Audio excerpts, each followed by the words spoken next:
Someone disrespects you, and instantly, something inside you reacts. Your chest tightens, your thoughts speed up. You feel the urge to respond, to defend, to prove something. But here's the truth.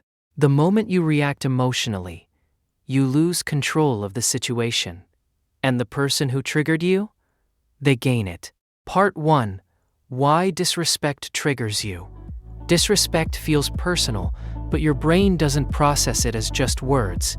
It processes it as a threat to your identity, your status, your self-worth. This is why even small comments can feel bigger than they are. Someone interrupts you, ignores you, makes a sarcastic remark, and suddenly, your mind starts racing. Are they trying to make me look weak? Did others notice that? Should I respond? This isn't overthinking. This is your brain trying to protect your social position. Because deep down, humans are wired to care about status, not consciously, but biologically. And when that status feels challenged, your brain prepares for conflict. That's why you feel the urge to react immediately, to correct, to defend, to push back. But here's the problem. That reaction, it's exactly what gives the other person power. Part 2. Why reacting makes it worse. Most people think reacting shows strength, but in reality it often does the opposite. Because when you react emotionally, you're no longer choosing your behavior. You're being controlled by theirs. Think about it. If someone can say one thing and completely shift your mood, your tone, your actions, who's really in control? Not you. And people can sense this. They can feel when you're reactive, when you're trying to prove something, when you're affected. And ironically, that makes the disrespect continue. Because now, you've shown that you're triggerable. And once someone knows that, they don't need power. They just need a reaction. Part 3. The real power shift. Real power is not in reacting. It's in choosing not to react. Because when you stay calm, you break the expected pattern. Most people expect disrespect followed by an emotional reaction. But when they get disrespect followed by a calm presence, it creates confusion, and confusion shifts the dynamic. Now, they don't know how to read you. They don't know how much they affected you. And that uncertainty, that's where your power begins. Because calmness sends a message without words. I'm not threatened. I'm not shaken. I'm not playing this game. And that message is stronger than any comeback. Part 4. What calm actually looks like. Staying calm doesn't mean staying silent forever.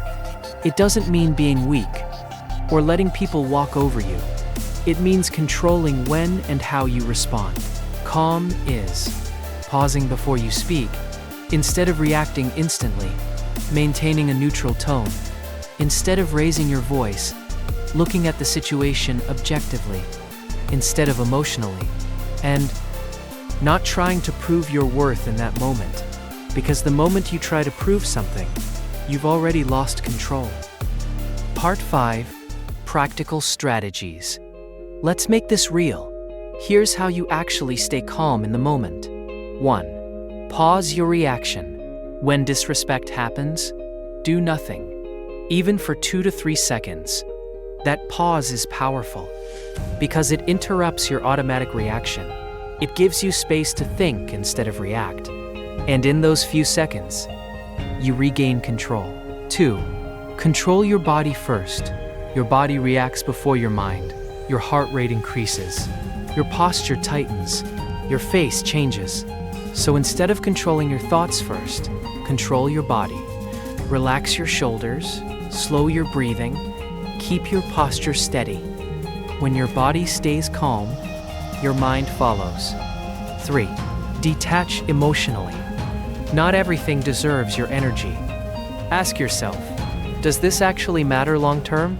Most of the time, it doesn't.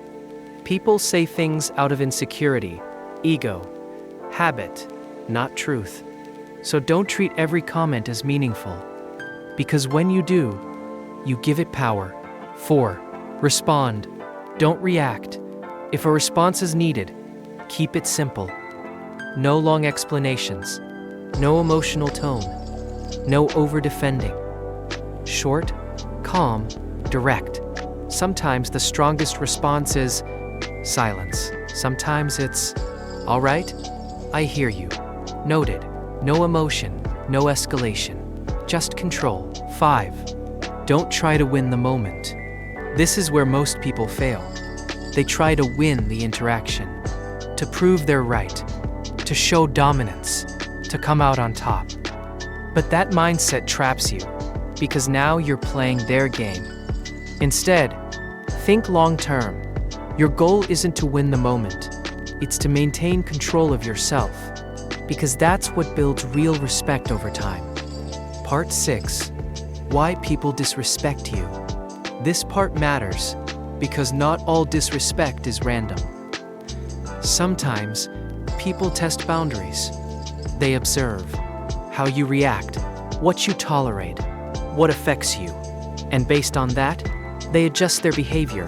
If they see you react emotionally, they push more. If they see you stay calm, they pull back. Not always consciously, but instinctively, because people respect emotional control, even if they don't admit it. Part 7.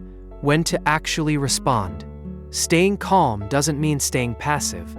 There are moments where you should respond. But the difference is, you respond from control, not emotion.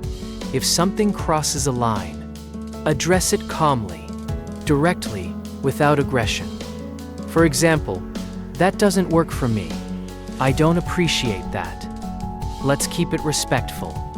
No anger, no over-explaining, just clarity, because boundaries delivered calmly are stronger than anger. Here's the reality. Anyone can stay calm when things are easy, but when someone disrespects you, that's the real test. Because in that moment, you have two choices: react and lose control, or stay calm and take it back. The difference isn't personality, it's awareness. And once you master that, no one can control your reactions again. The most powerful person in the room is the one who doesn't need to prove anything. Because here's something most people don't realize. Disrespect isn't always about you. Sometimes, it's a reflection of the other person, their insecurity, their need for control, their lack of discipline. And when you react emotionally, you step into their frame, you play their game. But when you stay calm, you stay in control of your own. And that changes everything. Because over time, people notice patterns. They notice who reacts to everything, and who stays grounded no matter what.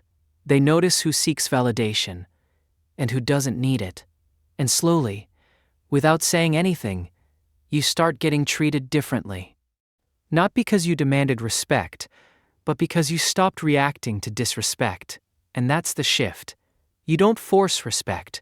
You become someone who isn't easily shaken. Someone who doesn't need to prove anything. Someone who chooses when to engage and when to walk away. Because real control isn't controlling others, it's controlling yourself. Pause. Not because you're weak, but because you understand something they don't. Not every situation deserves your reaction. And the less you react, the more powerful you become.